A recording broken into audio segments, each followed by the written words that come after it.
Shabbat Shalom, everyone. We are recording this on Wednesday morning, April the 30th. It is also Yom HaZikaron. Tonight, of course, is Yom HaAtzmaut.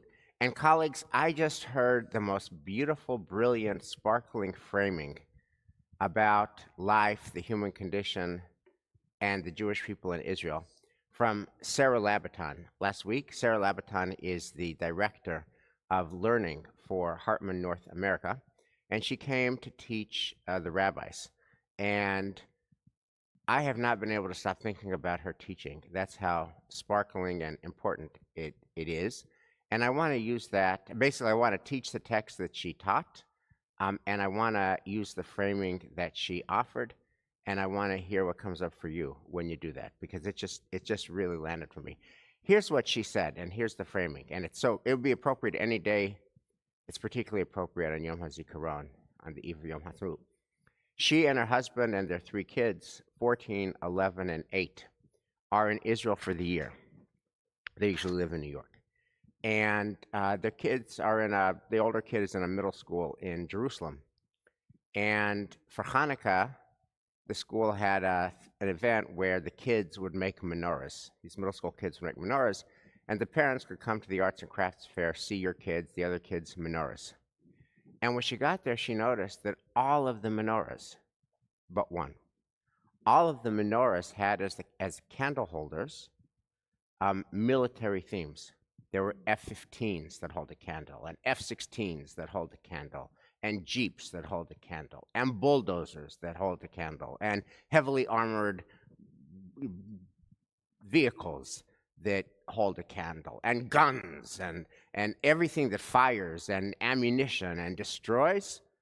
Those were the candle holders on the menorahs of this middle school in Jerusalem that her kid attends. And she said there was just one kid who said real power is not Jeeps and armored carriers and F-15s. Real power has to be something else. One kid out of the class. Everybody else was very military. That's one data. I just want to share one other thing for her teaching, which we'll get into. Shira is in Israel now on a CJP women's mission. And the last time Shira was in Israel on a CJP women's mission was 2018, actually the fall of, during Pittsburgh. And Shira and that group fell in love with their tour guide in Israel at the time. And so now, 7 years later, another women's mission from CJP is there. They requested the same tour guide. And they got the same tour guide, but the same tour guide is not the same. The same tour guide is very, very different tour guide. Last time, 7 years ago, she was center left, very center left, thinking about peace, thinking how we create peace, how do we create a different world. And now she's very to the right. The same tour guide's not the same. And she explained her evolution. She has 4 kids. She and her husband and their 4 kids live in a home that does not have a shelter. And constantly, over the last number of months, there have been sirens. And she and her husband have to wake up their 4 young kids and get them scrambling from a sleeping bed and get dressed and then get out of the house and then go to some other place where there's a shelter. They do this night after night after night. She said that moves your politics. So that's the context for Sarah Labaton's teaching today that we're going to be bringing, which is Sarah asks, how do we meaningfully talk about peace? And her thought is that, of course, our prayers pray for peace. But how do you do that in this world where middle school kids make menorahs out of F-15 and F-16s, and where lefty tour guides are now no longer lefty because they have to wake up their 4 sleeping kids every night? It feels like peace needs a rethink. And what she argues is that the prophetic ideas of peace are lofty but unattainable, and so maybe not helpful. And therefore, she wants to invite us to think about the rabbinic ideals of peace, which are not lofty. They're very small, they're very local, and they're very, very imperfect. And she's going to ask if that is a better move for peace. So let's thank God for the gift of learning Torah together, and then we'll jump into it. Baruch atah Adonai Eloheinu melech haolam, asher kitshanu b'mitzvotav v'tzivanu la'asok b'divrei Torah. V'harev na Adonai Eloheinu et divrei Toratcha b'finu u'b'fi amcha be'Yisrael. V'nihya anachnu v'tzatza'enu v'tzatza'ei amcha be'Yisrael. Kulani yodei shemecha v'lamdei Toratecha lishma. Baruch atah Adonai hamelamed Torah li'amo Yisrael. Baruch atah Adonai Eloheinu melech haolam, asher bocher banu mikol ha'amim, v'natan lanu et Torato. Baruch atah Adonai noten haTorah. So I want to start with where she started, which is the prophetic idea, and we're not going to spend a lot of time here. But if you look on page 1, we have a couple of Isaiah passages that are very popular or well-known. And we just want to invite you to think about this question, which is, what happens when we give up on Isaiah? What happens, Dan, when we say Isaiah is irrelevant to us? What happens, Lisa, when we say Isaiah, not for this world? So Isaiah, has this whole messianic vision. You know this, a shoot shall grow out of the stump of Jesse.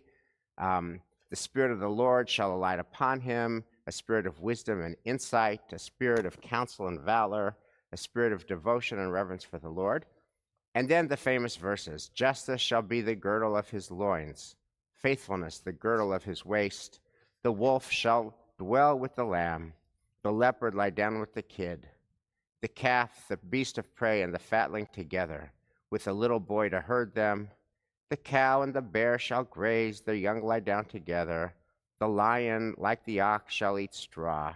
A babe shall play over a viper's hole, and an infant pass his hand over an adder's den. In all of my sacred mount nothing evil or vile shall ever be done, for the land shall be filled with devotion to the Lord as water covers the sea. And that's Isaiah, the wolf and the lamb lying down together. And then the other famous one is Isaiah, at the bottom of the page, God will judge among the nations and arbitrate for the many peoples. They shall beat their swords into plowshares, their spears into pruning hooks. Nation shall not take up sword against nation, nor shall they know war anymore. Now, Sarah observes that is just so far from where we are. What's the point of even going there? Not helpful. And I just want to start our conversation with a question and ask you to marinate on the question. And we'll come back to the question at the end of our conversation, which is, what do we lose in our own individual souls? And what do we lose as a society when we give up on Isaiah? When we say these prophetic ideals are just so far away, let them go. What does it cost us individually and as a society? I want to go back to how you started. It's so interesting to think about those Chanukiot being made with military decor. Right. When the Haftarah, for Shabbat Chanukah is lo b'koch v'lo b'chayil ki im ruchi. Right. It's not by strength, it's not by might, but it's with the strength of being connected with God. So I find that really quite interesting that those Chanukiot, but it also reflects the reality of those kids. The reality of those kids is that now they all live in a society which there's always been a military aspect to Israel, but this is it's on steroids now because it has to be, and it's a very, very, very sad moment, I think, for us. Yeah. The other thing I want to go back to, do you want to talk about the question now or later? Well, you can share some preliminary thoughts. Yeah. So the thing is, I think that what do we lose? I think we lose the idea of tikva, of hope. If we can't think that there can be not a utopia, right? But if we don't continue to work for a better world, a world in which that vision, in which you strive towards that vision, then we start to lose hope. And when we start to lose hope, we become jaded. We become it's a peril of who we are as a people, I think. Right. I think, Dan, you're pointing out the paradox that the Haftarah for Hanukkah is not by might, not by power, but by the Spirit of the Lord. And then Israeli kids, understandably, creating menorahs made out of jets and fighters and guns suggests that if you lose the profit entirely, then you have middle school kids making menorahs out of guns, and that may be a problem. And so, hence, Sarah Labaton's going to ask us to think about: is there some other way to think about peace that is more accessible? So So here's the two rabbinic moves for peace, and we'll see how much we can get through today. Here's the first one is a category that everybody in our congregation has surely heard about: shalom bayit, the harmony of a home. And Lisa, I'm going to ask you to read. This is on page 3 and 4 of the handout. This is a story about a husband and a wife and what it costs to keep their marriage alive. So if you could read this. Oh, and it's by Ovadia Yosef, who was the great Sephardi Chief Rabbi of Israel. When he died in 2013, Ovadia Yosef had 800,000 people at his funeral. His funeral was the single largest funeral in the history of the state of Israel. He was not loved and adored. He was uber loved and uber adored by his community. They loved and adored him. So Chacham Ovadia Yosef wrote this teshuvah. Please read. Question. I was asked about a woman who had a sexual relationship with a man when she was young and unmarried. She became pregnant and went to a doctor who performed an abortion for her. Subsequently, she traveled to another city, did full repentance in returning to a life of Torah and mitzvot observance. She married a God-fearing yeshiva student. They lived together in love, harmony, and friendship, and she became pregnant and gave birth to a male son. Her husband expressed a desire to fulfill the mitzvah of pidyon haben, redeeming the firstborn male child, in accordance with the halacha of Jewish men, for he did not know that prior to their marriage his wife became pregnant from another man and had an abortion, thus rendering the pidyon obligation null and void, and therefore forbidden to fulfill. The woman went to her local rabbi and told him of all that had transpired, and asked if she was obligated to inform her husband of the abortion in order to save him from the transgression of reciting the pidyon blessing in vain, bracha levatala, despite the fact that if she tells her husband about her past, the peace in the house will shatter and fighting will almost certainly break out, so much so that the couple may divorce. Alternatively, perhaps it is possible to say that peace is more important, that even the name of God, written in holiness, can be erased for the sake of peace. And therefore it is better to sit and do nothing, i.e., she should not inform her husband and allow him to transgress and recite a blessing in vain. Okay, so that's the question. Elisa, how do you understand the question? Would you just kind of restate the fact pattern and the problem and the halachic conundrum so far as Rabbi Yosef sees it? Yeah, so I think the fact pattern is you have a woman who's lived in two different worlds. She's lived in a secular world in which she operated according to secular norms, and then she became Baal Tshuva and returned to her Jewish roots and has married a yeshiva bocher, and the two worlds don't meet. And so now she's in this predicament. She's having a boy. And one other thing, namely, she never told him. Well, he knows that she's Baal Tshuva. She just doesn't know about what happened in that secular world. Right. He doesn't know that she got pregnant and had an abortion. Right. And Right. like, as I've been sort of sitting with this story, the more I think about like. And by the way, we don't even know that he knows that she had this previous life. He certainly does not know that she had that she got pregnant, and he certainly does not know that she had an abortion, because that's the whole question. Should she tell him? He doesn't know. We don't even know if he knows about her previous life in the previous world, because, note the thing, she traveled to another city, did full repentance in returning to a life of Torah mitzvah. And so she meets a yeshiva bocher in a second city. We don't really know what he knows about her previous life. But presumably something. Presumably somebody shows up in a new city and like clearly is not from there and nobody knows them. Like he knows something. Okay. But he probably can't relate to her full history.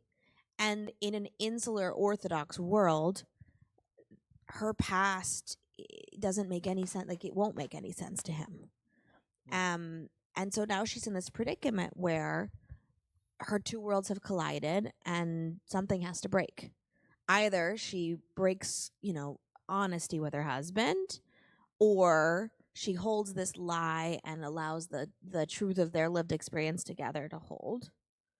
And it's a really tough call because she can't test out the waters to find out if it'll break up their marriage if she tells him or not. Right. And this rabbi assumes that I'll just quote again, if she tells her husband about her past, the peace in the house will shatter and fighting will almost certainly break out, so much so that the couple may divorce. So what they're weighing is, if she doesn't tell him, then he does this pidyon haben, which, drop a footnote, they can't do according to halacha because of the abortion. So it would be a bracha levatala, saying a blessing in vain, which feels to us like, what's the big deal? It's whatever. It's a ritual infraction, whatever. Like, how does that even weigh? But in this very Orthodox world, you have to posit that a bracha levatala, saying a blessing that you shouldn't say, is a big deal. I mean, we have to translate culturally for that, right? That's on the one hand, in a world where they take ritual and God's name and prayer super seriously, which is much more than our world here, saying a bracha levatala is a big deal. How do you weigh that against when he finds out what his wife did and had an abortion and never told him, and they got married and now he's in it? Oh my God! And all the fighting and what happens if the marriage breaks apart? That's the thing that this Rabbi Ovadia Yosef has to decide. Yes. I think there's also another piece that he's not mentioning, but that's the communal shame piece, which is if the community sees that they have a firstborn son and they're not doing this ritual, what does that say about their communal standing? What does that say for their relationship with other people? It's not just about her relationship with her husband. Right. It's their whole standing in their community. It's the shame that she will inevitably face at the face of every single person who knows their story. Yeah. So it's a saucy story. Dan, before we get to his answer, how did you relate to the question? Well, there are two things. First of all, I didn't understand that she didn't actually have a child; she had an abortion. So therefore, this would be a firstborn male child technically. But I don't know. I can't. No. So the answer is, answer is if you check out Rabbi ChatGPT, the answer is, according to halacha as ChatGPT, yes, that if the abortion happens after 40 days of gestation. After 40 days of gestation, according to halacha, according to ChatGPT, it is not considered the first fruit of the womb, peterechem. That the aborted fetus is actually considered the first fruit if it's after 40 days of gestation. So consequently, the woman cannot have it. That's just a detail. Yeah, but the of next the halachic analysis. The next thing I was thinking about is it's going to be. It would be so problematic because we don't know about his past, but it seems like his past would be much more straightforward, and also the fact that she didn't divulge her past makes this complex. I mean, she wasn't thinking into the future. What will happen if, when I get pregnant, I'm going to have a male child? Living in an Orthodox world, she maybe should have not been. She should have been maybe more forthcoming with her husband, saying, letting him know in advance that, I've had this past, and this is something. In order for us to have as complete a relationship as possible, I want you to know about me from the past. This is one perspective. I know that. Well, so I hear that, and I think that it's hard for us to grasp the difference in world perspective that exists between the worlds that she's lived in. But I think one thing that I was thinking about is I have a dear friend who deals with chronic illness and is dating. And one of the things that she's always thinking about is, when can I tell? When should I tell? When can I tell the person that I'm dating about my chronic illness? Because there's no person who hasn't lived with chronic illness who gets all of its implications. And when you share about chronic illness, you get a couple of reactions. One reaction is like, I'm out. I'm not interested in dating somebody who's unhealthy. I don't want to deal with that. I actually want somebody who's fully healthy, who has no complications, who's going to be just easy to be with. The other thing you get is like sad eyes. Like, I pity you. I don't see you as a full person anymore. I see you as this diseased, infected, unhealthy person who needs my help. And neither of those scenarios is helpful. And so there's this world in which when do you tell, or do you tell, right? And if I would guarantee you, if my friend had the option not to share, my friend would not share. There's no universe in which she would share that, Because when you share it, it's a deal breaker for so many people. not just a deal breaker, but they never see you the same after that. They never can see your full humanity. And this is a case where he's grown up in a community where being a woman means a particular thing, where being a community means a particular. So he would never be able to get her. It's not just that she's holding something back. It's actually that in order to be a full woman in this community, in order to truly be seen and be respected, in order to lift up her husband and lift up their family, she has to hold up this identity. And it doesn't have space for this other part of her past. Wow, Elisa, that is so fascinating. Yeah. So interesting. Just how do you think about that concern? Right, when your friend who has chronic illness wants to share, they can't see her the same. It's a deal breaker, so she doesn't ever really want to share it. This woman, the minute she says to her nice yeshiva bocher, by the way, I used to sleep around, and once I got pregnant and I had an abortion, then he can't see her, and deal breaker, so she doesn't tell him. And you really humanize and help us understand that. My only question before we look at Ovadia Yosef's answers, how do you square that, what you just said, which is so human and real and accessible, with notions of transparency and honesty? How do you square transparency and honesty, which we also value, with what you just said, which is so true? You know, one of the most interesting rituals of the wedding, particularly in Orthodox communities, is the ritual of bedekin, of putting on a veil. And in Orthodox communities, that veil is opaque. You can't see through it. In more liberal communities, we have a veil that you can see through, that you can walk on your own. But in Orthodox communities, it is totally hidden. And that goes back to the first love story of Rebecca and Isaac. When she sees him, she veils herself. And I think that, there's different styles of marriage and there's different styles of relationship. And who knows? But I think that sometimes marriage is about full transparency, and sometimes marriage is about knowing what you can and can't share with your partner. Well, that's a perfect pivot to the answer. So now we've got the question. And now, what does Ovadia Yosef say? There, a debate between the Rambam and the Rosh regarding the law of one who sees his friend transgressing a biblical prohibition, deraita, accidentally, as to whether it is obligatory to separate the sinner from the sin, i.e., to restrain the friend from sinning. The Beit Chadash and Tiferet Shmuel think that even the Rambam concedes that as long as he is sinning accidentally, even on a biblical or deraita level, there is no obligation to separate him from sin. With regards to a rabbinic prohibition, however, everyone agrees that there is no need to separate him. There is a debate amongst the poskim as to whether a bracha levatala is in fact a rabbinic injunction, which is only mnemonically rooted in the Torah, in accordance with the view of Tosafot, or whether it is actually a biblical commandment, a view attributed by many later rabbis to the Rambam and Shulchan Aruch. The majority of poskim think that a bracha levatala is in fact rabbinic and not biblical.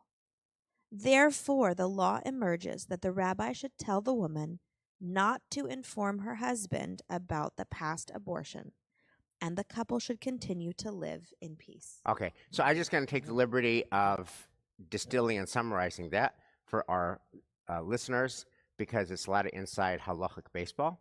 But here is what Ovadia Yosef is dealing with. We have to compare what's the damage if you break up a marriage and a happy home because now the husband knows about the abortion, and how do you weigh that against a bracha levatala, reciting a prayer in vain? So the analysis is going to be super uber technical on that, and the analysis is as follows. What is the prohibition about don't say a bracha levatala, a prayer in vain, a blessing in vain? Is it biblical, the oraita, or is it merely rabbinic, from the rabbis, from the Talmud, from the codes, the rabbanan? And there's a flow chart. If it's biblical, then there is still no obligation to stop somebody from reciting this prayer in vain if they're doing it unintentionally, if they don't know. So it's clear that he would be doing this unintentionally because he doesn't know his wife had an abortion. So even if it's at the higher Torah level and it's biblical, because he didn't know, because she didn't tell him, it wasn't intentional, therefore there's no obligation to stop him. Therefore he can do it unintentionally. And if it's rabbinic, it's at a lower level, and of course he still doesn't know, then all the more so, it's not such a big deal. Therefore, when we assess the consequence of his saying a prayer that he shouldn't have said, a blessing in vain, a bracha levatala, however, if you see it biblical or rabbinic, it's not that big a deal because he doesn't know.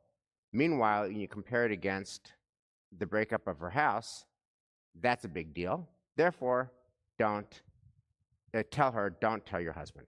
Continue to perpetuate the omission of a material fact. That's the answer. So, I'm so curious, Elisa, I want to start with you as a woman and as a mother and as a wife and as a rabbi and as a cantor in all of your different roles. What do you think not only of his answer, but also how he comes to his answer? So I think, I've never lived in this world, but my sense of his answer in this world is an answer of ultimate compassion. And this is a woman who's moved into a new world, and he's allowing her to have her passport, to have her ability to travel freely in this world and to be seen and regarded and respected in this world. While I believe that is deeply compassionate and supportive, I also think about the kind of pain that it would cause to know that your husband can't see you and can never see you. And that's not, that actually these rabbinic authorities, not just your local rabbi, but Ovadia Yosef, like the greatest Sephardic rabbi ever, believes that your transgressions in your past, what he sees as your transgressions and what you see as your transgressions, are so grave that your husband could never love you if he knew. And like the weight of that, I can't imagine. Wowie kazowie. Dan, how did you respond to Ovadia Yosef's answer? Yeah, and it, not quite as deeply as you did, but I was thinking about the fact that he is trying to be protective of both parties and creating shalom by it, and using the technicalities of halacha to make that happen. In other words, I think sometimes we can use halacha in a way that that if we're looking for a specific answer, we can maneuver halacha to make that happen. I think that's kind of what he's doing here. Yeah. So but the ultimate goal, I think, really is the fact that we can think about shalom bayit is kind of where it starts. If you don't have a peaceful home, then if there's strife between the parents, it's going to translate to complexities with the children as well. It's also going to, as Elisa has pointed out, it's going to affect the rest of the community as well. So there's a ripple effect. Yeah.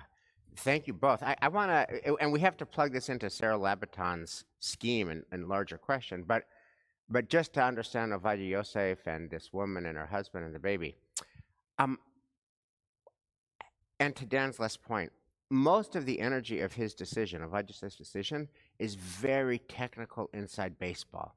This question about a bracha levatala, is it the oraita, is it the rabbanan, and most members of Temple Mania just couldn't care about any of this stuff. Bracha levatala, the oraita, the rabbanan, just not our game. And he deals with all of that, the flow chart, the rabbanan, the oraita, et cetera, and really doesn't ever deal with the fundamental issue that you brought up about transparency and honesty on the one hand, and that this is a deal break. Like, doesn't deal with what we would see as the heart of the issue, and instead deals with this uber technical halachic issue. What's How do you respond to that? The energy of the decision focuses on minutiae, in the service of the big picture, keeping the home together. I think in a lot of ways it's a very male thing. Males look to try to find solutions to problems, and not necessarily digging into the deepness or the complexity of the human soul, but we have a problem, let's fix it. There's a nail loose, there's a screw loose, whatever. Let's fix it, and it'll be done. Is that the case though, or is this saying, I see you deeply, I see your marriage deeply? You have a marriage that's predicated on an adherence to minutia. Your marriage is all about lovingly lifting up every bit of halacha that you can together, and doing mitzvot together, and living in this community together. And in fact, that halacha has been the life raft that took you from your previous life where you were not happy to a life, right? Therefore, all this minutia is not minutia. All these details really matter. And I think there's another piece that I'm just really curious about, which is, what is his thinking? Let's fast forward years, let's say 20 years from now. The child is grown, the child is, building their own family, because in that community they do that younger. And someone shows up from her past and spills the beans. Someone who knew her then accidentally spills the beans. And he finds out 20 years later that actually she had this abortion, and actually that whole piece of their marriage has been a lie, and actually the pidyon haben ceremony was a racha levatala. What then? Like, that's something that just I can't stop thinking about. Like, okay, it works as long as everybody holds their peace and everybody doesn't share. But in other words, she's living with a sort of Damocles. Yeah. She's living with a sort of Damocles all the while.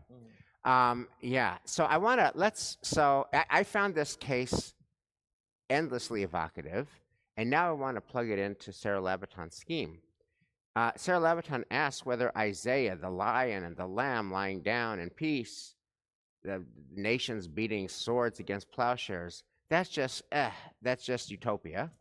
But this is an imperfect peace. First of all, it's local. We're not talking about nations not knowing war anymore. We're talking about, how do we keep this marriage together? How do we keep this husband and this wife and this baby under this roof together? Not worrying about utopian peace. How do I preserve this marriage, right? And in the service of doing that, we'll make some compromises. We're going to crack some eggs to make an omelet. We're going to crack some eggs to make an omelet. We're going to look another way.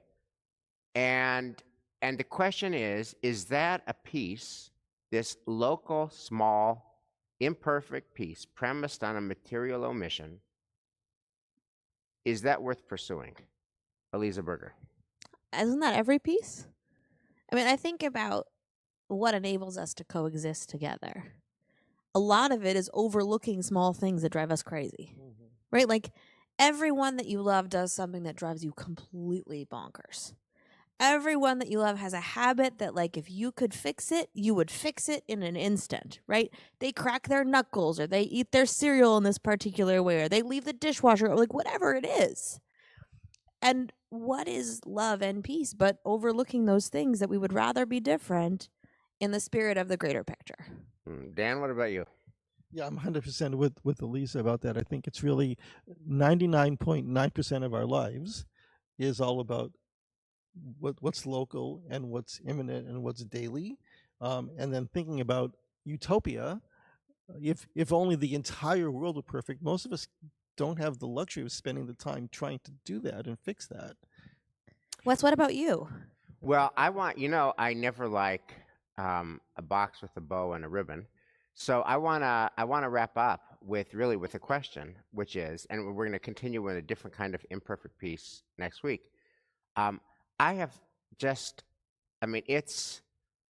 Yom HaZikaron, Yom HaTzmaut. I'm getting all kinds of emails about what's happening in Israel today and the war in Gaza today. I get all these emails that are literally too hot to handle for me about that this war now is just not like the war it was right after October 7th. And the damage to our moral standards and the killing of innocent civilians 18, 19 months later is just of a different caliber. And I don't know what to do with it. And by the way, I don't really feel like I can talk about it, even at Temple Manual, because I don't think our people are ready to hear it. I mean, I got an email from an Israeli member of Temple Emmanuel who got an email from a friend who is an Israeli son of survivors. And he said that, my family survived the Warsaw Ghetto. And I grew up with tales of the Warsaw Ghetto. And what we are doing now is, to them, is the Warsaw Ghetto. That we have become them. We have become our worst enemies. This is an Israeli guy in Israel who's a son of survivors, who sends this to an Israeli friend who's a member of Temple Manual, who sends it to me. And I read this, and I don't know what to do with it. Because I couldn't teach it in Talmud class because it's too hot to handle. I couldn't give a sermon about it because it's too hot to handle.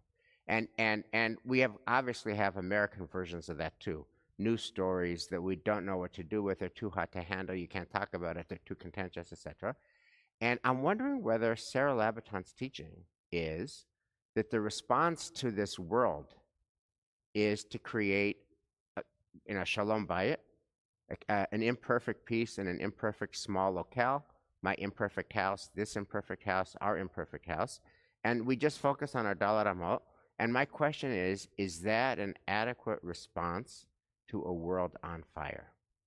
And that is the question I want to leave you with. If we could fix our imperfect house, your imperfect house at home, our imperfect house at 385 Ward Street, is that enough? Shabbat Shalom.